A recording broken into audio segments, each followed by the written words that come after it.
Large quantities of proteins can be obtained from both animals and plants, as they could be mass-produced in farms. This is a cheaper and easier alternative to growing altered cells such as bacteria in a lab or extracting proteins from donated blood. As a result, prices of life-saving drugs may drop, making them more easily accessible.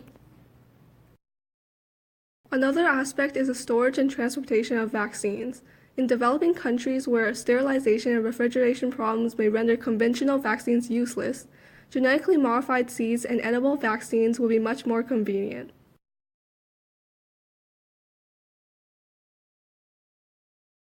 However, there are many ethical issues that arise with the use of genetically modified organisms.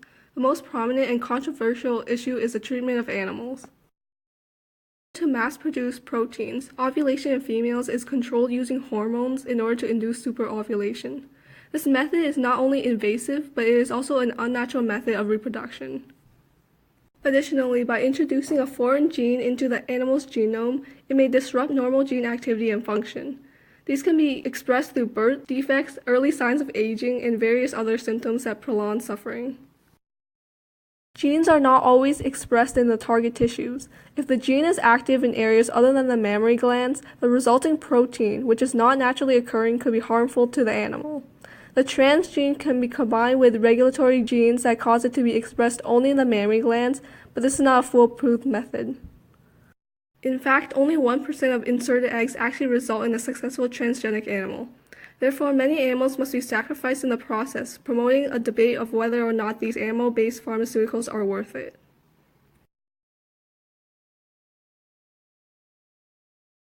Farmed crops grown in open environments may spread their seeds to nearby farmlands, which house crops designated for human and animal consumption. The effects of consuming these genetically modified plants may be unsafe, as their purpose lies in pharmaceuticals. In addition, bioaccumulation can occur within non-target organisms if they consume the crops that are meant to be farmed. In these ways, the contamination may pose a danger to both human and animal lives. Regulations must be enforced and all products must be thoroughly tested to ensure safety.